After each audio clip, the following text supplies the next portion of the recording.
Section 2.7 is titled Ratios and Proportions. This is actually kind of 2.6 and 2.7 combined. Both are very short sections. 2.6 is more on writing ratios. 2.7 is on solving proportions.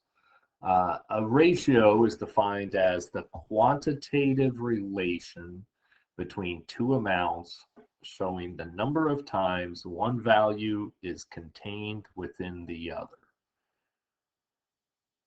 The quantitative relation, what's that word mean? Quantitative. Quantity, that's the amount.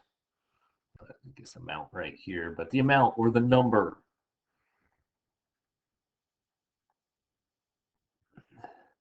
So the relationship between two amounts expressed as numbers, showing the number of times one value is contained within the other.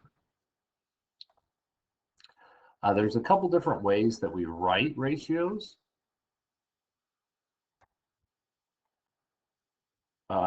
You could put the word 2 in between the numbers, 2 to 1. That means for every one of these, there's 2 of these. So if you say like the ratio of like black socks to white socks in a drawer is 2 to 1. That means for every one white sock that's in there, there's 2 black socks in there. That doesn't mean there's 2 black and 1 white only. It could be 6 black socks and 3 white socks and so on. 10 black socks and 5 white socks. So it can be written with the word 2 in between.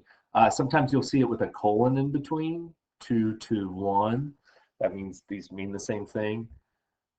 The most common way is probably as a fraction, written as 2 to 1 like that. All of those are ways to write ratios. Sometimes we'll have a ratio equals another ratio. That's called a proportion. It's an equation that states that two ratios, so we've got two ratios, and we show that they're equivalent. Usually, because this has the word 2 and this has a colon in there, usually we write it as a fraction when we're working with proportions. So like the ratio of 2 to 3 is the same as the ratio of 4 to 6. This is a ratio, this is a ratio. We're showing they're equivalent, showing they're equal. So we have a proportion.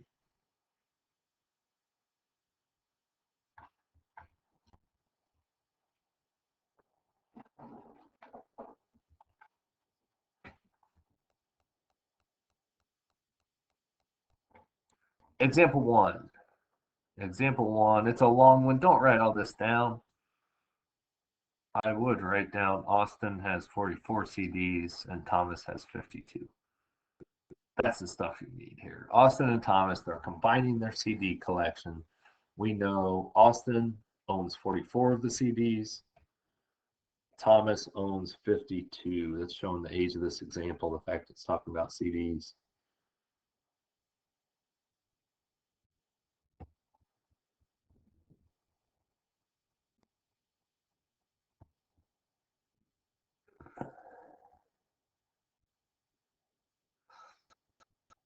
Austin has 44, Thomas has 52. We are asked to find the ratio for the number of Austin's CDs to the number of Thomas's CDs. We want to compare the number of Austin CDs to the number of Thomas's. So Austin owns 44. Thomas owns 52. So for every 44 of Austin's, Thomas has 52. And then we reduce ratios the same way that we reduce fractions. I know I can divide this by 4. I can divide this by 2. 52 is also divisible by 4. So we get 11 to 52 divided by 4.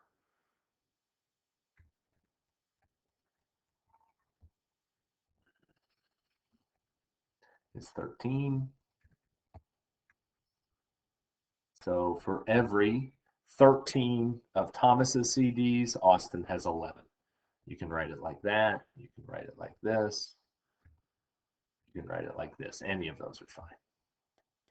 I'm almost always going to write it as a fraction.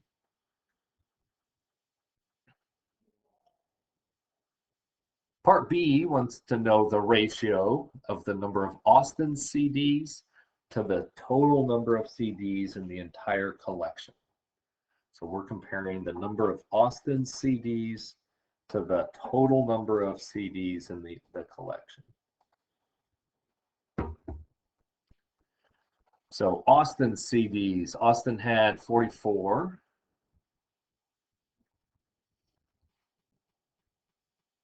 Thomas had 52. Total number of CDs, if I add them together, is 96. So 44 to 96 is the ratio. We want to reduce it. Again, we can divide by 4. 4 times 25 is 100, and this is 4 less, so it should be 24. Keep reducing if you can, 11 to 24. So for every 24 CDs in the entire collection, 11 of them are Austins.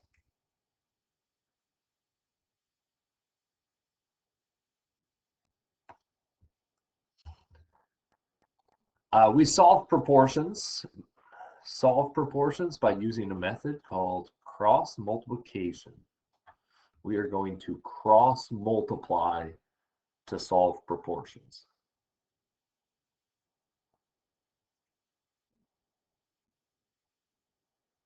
Solve proportions by cross multiplying. So example 2 asks us to solve 9 over 2 equals m over 12. 9 over 2 equals m over 12. And you could probably do this without cross multiplying. You could look at 2 and 12 and know, okay, I'm trying to make two fractions that are equal, so that's times 6, so 2 times 6. But there's going to be problems like the next example where you can't do that. So make sure you understand how this cross multiplication works. So to cross multiply, if I have a fraction equals a fraction, what we do is we multiply 9 times 12 and m times 2, and we set those equal to each other. So m times 2, that's 2m. 9 times 12 is 108. 9 plus 1. And divide both sides by 2. So we cross multiply. We take the top of one times the bottom of the other top of the other times the bottom of the first one, set those equal to each other, and then solve like we typically would. And notice we talked about times 6, 9 times 6 does give us 54.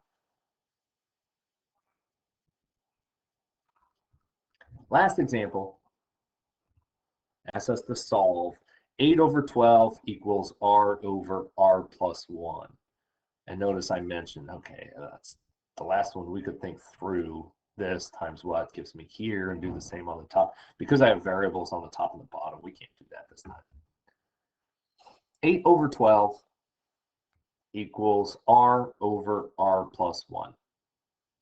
So we cross multiply. We take r times 12. We take 8 times r plus 1. And when you multiply 8 times r plus 1, you're multiplying 8 times the entire r plus 1. It's not 8r plus 1. It's 8 times this whole thing. So I need to put r plus 1 in parentheses. I set them equal to each other, and we solve. Use the distributive property here. 8 times r, 8 times 1. I've got an equation with variables on both sides. We've been solving those. Subtract 8r from both sides.